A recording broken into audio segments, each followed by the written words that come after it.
რაც შეეხება დღევანდელ მსახურებას, მიცვალებულთა სახლზე გვაქვს მსახურება და მადლობა უფალს, რომ რაღაცნაირად აი ამისი საშუალება გვაქვს ჩვენ. მადლობა ღმერთს, რომ გვაძლევს საშუალებას, რათა შევეციოთ ჩვენს გარდაცვლილ ადამიანებს.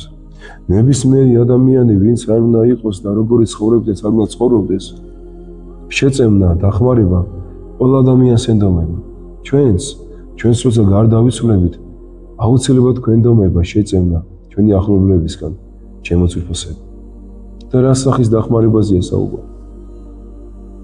უმთავრესად და უპირველესად ეს არის შეკვეთილი წირვები. წარმოიდგინეთ, ამაზე დიდი მსახურება დედამიწაზე არ არსებობს. ვერც კი შეედრება ვერანაირი მსახურება აი ამ საღვთო მსახურებად შემოწირფასება. რა დიდი სიხარული უნდა გქონდეთ მან, რომ მისი ოჯახის წევრი არ ივიწყებს და იმ სიყვარულით დგა და იმსახურება როგორც ღმერთს, ასევე თავის ცოცხლებსაც და რა თქმა უნდა მიცვალებულებსაც. ნებისმიერ შემთხვევაში ჩვენ გველოდებიან ჩვენი მიცვალებულები. მით უმეტეს შაბათ დღეს. შაბათი ზოგადად შაბათი დღე ეკუთვნის ნებისმიერ შაბათზეა საუბარი. ეკუთვნის მიცვალებულებს.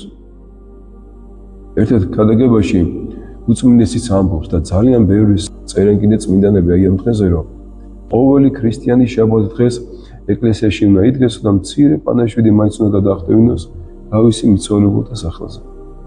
გაგაძლიეროთ ღმერთმა, გაგახაროთ ღმერთმა. უფალმა შეიწიროს თქვენი ღვთისმსახურება, შეიწიროს თქვენი ერთგულება და მოიხსენიოს თქვენი მიცვალებულები და აცხონოს თქვენი მიცვალებულები შემოწირფასება. გაგახაროთ და გაგაძლიეროთ ღმერთმა თქვენ. იცოცხლეთ, გითღერცელეთ და გაიხარეთ.